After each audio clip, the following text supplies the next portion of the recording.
Hey guys, I'm Aaron from phonedog.com, and Windows Phone 7, the newcomer to the mobile OS market, is already making waves on several carriers, AT&T being one of those. The LG Quantum with AT&T, available now at AT&T for $200, and it's a pretty cool device, and it's the only one, at the moment at least, until the Dell Venue Pro comes out, to have a full QWERTY keyboard. So, is a QWERTY keyboard worth it? Are the specs great? Is it a cool device? We'll find out in the review, but first, special thanks to our friends at Best Buy Mobile for hooking us up with two of these. You know, Best Buy Mobile, you don't have to worry about rebates, so you walk in, you get this device for the after rebate price. That's pretty cool, and it's nice to not have to deal with messy paperwork in the holiday season. Enough of that, let's get into the review. Is this the Windows Phone 7 device to have on AT&T, or is it the Surround or the Focus? We'll find out, starting right now. Okay, here it is, another Windows Phone 7 device on AT&T. It's the LG Quantum, and it's available now for $199.99 after a $100 mail-in rebate. Now, it joins two other Windows Phone 7 devices on AT&T, the HTC Surround and the Samsung Focus, both of which are $199.99. So you may be asking yourself, which one should I get? If all three devices are at $200 after rebates at AT&T, which one's the one for me? Hopefully this review will help you figure that out. Let's go into the specs a little bit on this device. 1 GHz processor, 3.5-inch display, 5-megapixel camera, and the sticker is still on there. So a little bit of unboxing goodness in the review. Woo! So that's on there as well. But anyway, 5-megapixel camera with a flash. But the real winner here is the physical QWERTY keyboard on this device. As of now, it's the only Windows Phone 7 device to have a physical QWERTY keyboard. The Dell Venue Pro is coming to T-Mobile in the next few days, and it'll have a physical QWERTY keyboard. So it doesn't have that title for too long, but as of right now, it is. Recap a little bit on the hardware. Volume rocker on the right side, camera shortcut button on the right side, micro USB charging port, the set camera on the back, 3.5mm headphone jack and power button on the top. So display-wise, you look at a device like the Surround and like the Focus, with a 3.8-inch display and a 4-inch display respectively. Thinking 3.5, this is a little bit small, but actually it's pretty functional, and I've been pretty impressed with it. And special thanks to our friends at LG for hooking us up with the review unit. You've seen Windows Phone 7 several times if you watch my videos, the HD7, the Surround, any of the other Windows Phone 7 devices, the HD7, that we've covered. So, it's pretty similar, but let's just jump right in to the applications. Typical AT&T applications pre-installed out of the box. AT&T Family Map, AT&T My Wireless, Navigator, Radio, UVerse Mobile. Xbox Live, of course, is pre-installed. Zune, Microsoft Office, and then LG's Play 2, which allows you, just as it sounds, to play media to another device. So you have pictures, music, videos, and help. Other than that, that's really the only LG-centered program on this device out of the box. So you don't get a lot of bloatware or a lot of other programs that may come with other devices on the market, like, not to say it's bloatware, but like Netflix, like T-Mobile TV, those type of things. There are very few LG installed things outside of Play 2 and, of course, the typical AT&T stuff.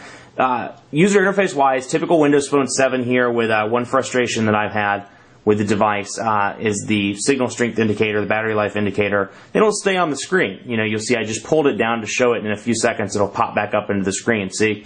So there's no way to show that out of the box. But let's take a look at that physical QWERTY keyboard, then the virtual one as well. I had a conversation I was doing on one of the demo phones earlier, and you can see it's a typical Windows Phone 7 on-screen QWERTY. That said, it's a 3.5-inch display. So it is a little bit smaller, and it took me a few more days to get used to, but it's surprisingly functional. No problems whatsoever with typing. Hey there, how are you doing? Pretty responsive. Autocorrect is very good. And if you go back, let's say there wasn't what I meant to say. You can tap on the word. You can say through instead of how. Joe, you get the idea. Get through, Joe ate you doing. And on screen, as you'd expect, pretty good. Portrait and landscape mode on that as well. Now, the real winner here is the physical QWERTY keyboard. And in testing, it's 4-row QWERTY keyboard, and I've been pretty impressed. The only thing that threw me on the hard QWERTY were the buttons over here. 1, 2, capitalize, and then the function key. It was a little frustrating to see those on the side, and they're small buttons. I don't know if this is going to show it off really well on the camera, but you can see they're small buttons, and they're kind of hard. They're recessed down in the plastic, so they're hard to press. So, as a fast typer like myself, hey there, let's say how, and then capitalize A, it requires you kind of sidetrack from your keyboard work. It would have been much better if that key was here, so hey, bam, type like that. It would have I would have been pleased if those were over here. So minor frustration, minor challenge there, and it may not be something that bothers you, but I noticed in extended use of the keyboard when I was typing an email or something of that nature and wanted to capitalize a word, it's type, type, type, type, type, jump over here, press, type, type, type, type, type, type, type, you get the idea. But other than that, the keys are very tactile, they're large, and they're island keys, so there's some space in between those. You have a dedicated emoticon key too, so you can send those smiley faces to all of your friends.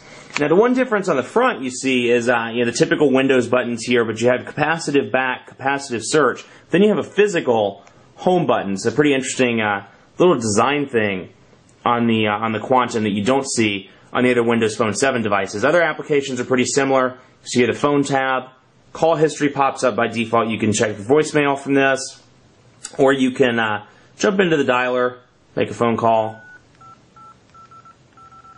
that way. So again, very responsive, and even though it's a 3.5-inch display, I actually didn't notice a huge difference between this, the Surround, the Focus, or the HD7. I thought it was going to be kind of a burden to use a 3.5-inch display after I've been using 4 and 4.3 inches. But I've been relatively pleased, and the keyboard's responsive, no issues on that front. So let's take a look at the at Google Mail or Gmail, for example, with my test account. And if you've seen Windows Phone 7. The operating system's largely similar across the board. It's the minor hardware differences that really make or break the experience. But that said, transition effects, as with all of the Windows Phone 7 devices, have been incredibly smooth. The transition effects are good. The large font works surprisingly well. I know when I saw this, with at CES earlier in the year, CTIA earlier in the year, things of that nature. I thought the large font. I was like, I'm not really sold on this. But it works surprisingly well. It's very fluid, very easy to use. The font looks good. In email, you can see large font, and you can scroll. And the scroll is very fluid, no lag whatsoever. Now, the trade-off is you don't get multitasking in Windows Phone 7. So if that's something you need, I would recommend looking into Android, iOS, BlackBerry, something of that nature. But you see the icons at the bottom, and there's the occasional time where you look at an icon, you're like, I don't know what that means. Even though the icons are there, you can click the little 3 dots over here, and you can see when the menu expands, there's small text underneath where you can see respond, delete, newer, or older in this case, and then you get your additional settings within the email. So let's go back, for example, you look here and you say, that's odd check boxes with some weird text. I don't know what that means. Scroll up and you see that it means select, and then it gives you an idea of what the other ones are. But surprisingly fluid, surprisingly simplistic. Let's jump into settings. You have some customization options with Windows Phone 7, but as a version 1 OS, there's not a lot in comparison to something like Android, where you can customize, you can make specialized widgets, you can put widgets on the desktop. None of that exists in Windows Phone 7, at least as of yet. So let's go to theme, for example, and you can change the dark background to light. For example, change the accent color, which the accent color are for the boxes on the display. So let's change it to teal, for example. And when we go back to the home screen, you can see that the teal is in effect, and then the light background is in effect as well. Now, one frustration I have with Windows Phone 7, at least in its version 1 form, is you can see the calendar widget here, for example, is a rectangular widget or rectangular box, whereas AT&T, the phone, for example, or the messaging, they're square boxes. And there's no way to change that as of yet. It's all based in the system. So when you put the calendar widget, or calendar box rather, on the home screen, it's rectangular, whereas when you put the messaging one, it's square. Now, when your calendar appointments pop up, or when you put in calendar appointments in your calendar, they'll pop up here depending on how close they are to actually happening. I can see use for that in People. I can see use for that in Google Mail, a rectangular Google Mail one, for example, that shows your most recent 3 emails, or messaging that shows your your 3 recent text messages. Unfortunately, there's no way to change that just yet. That's something I hope to see in future updates to Windows Phone 7. Otherwise, back into settings, you can change the ringtones and sounds. And again, very simplistic when it comes to the interface, Wi-Fi, airplane mode, things of that nature. Now, get into your email and accounts.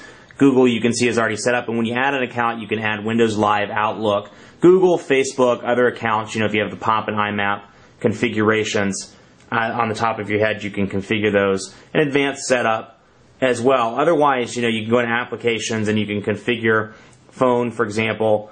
You can see the phone number, the voicemail number, and things like SIM security. But it's all in all, it's very simplistic, very easy to use, and it's a love-hate thing. If you like configuring, this isn't the device for you. But if you want a good device and a pretty surprisingly decent mobile OS, again for version 1, it's something to consider. The camera is 5 megapixels on this device, and you know, like the other Windows Phone 7 devices, it's a decent camera. It does have a flash on the back as well, but it's a pretty decent camera. But I do like the interface of Windows Phone 7, the camera app on Windows Phone 7. So we'll put the Verizon 4G LTE modem here for a sample picture.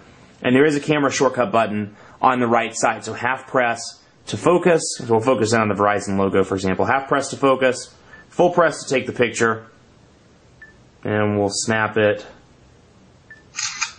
So it's black on black in the example here, black modem and black background, but you can see pretty clear picture like the rest of the devices. The only camera I've been really disappointed with on the Windows Phone 7 front is the HD7. Great device all around, but the camera was pretty disappointing. This one's good.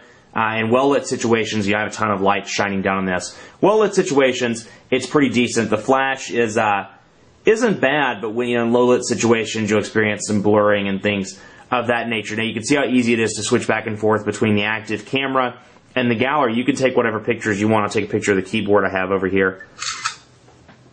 And you can scroll right back through. Pretty easy on that front. You can change to video mode over here, and then you can go into the settings, the LG settings. And actually, there's some LG custom settings in here. Intelligent shot, beauty shot, the resolution, brightness, white balance. See a little bit of customization, a little bit of LG customization, which is cool because, you know, typically Windows Phone 7 has some pretty strict requirements, or Microsoft rather, has some pretty strict requirements for Windows Phone 7, so it's nice to see some LG customizations on that front. Of course, the ability to turn the flash on and off, and some other settings. Let's take a look at the browser. And, you know, if you watch my other videos, I've been so impressed with the browser performance. Granted, there's no flash on these devices yet, but we can see phonedog, for example. And I've been impressed with how quickly it loads. And again, even though there's no flash, the pinch to zoom is just phenomenal on Windows Phone 7. So phonedog's coming up right now. And you can see, I mean, just incredibly smooth pinch to zoom, very fast. You know, for me, it's a personal thing. You may like flash, but for me, I trade flash any day for the consistently fast performance of the Windows Phone 7 browser. So double tap to zoom in. You can see quick transitions, and easy to zoom back out. Now at the bottom you have the ability to add favorites. You can open new tabs, and then of course the typical browser settings. So we can open a new tab. You can see it pops up there, and we'll open up, you know, I open the same browser tabs every single time in these videos, but let's mix it up a little bit. Let's go to Twitter, for example. And when I'm loading Twitter, let's say I want to go back to phonedog, I click and you can see the 2 in the bottom right hand corner. Click on that, bring back phonedog back, and bam, there I am. Transition effects in the browser, again, very good. No lag whatsoever there for the most part. But again, that pinch to zoom is just fantastic, and so is the pointing or the tap to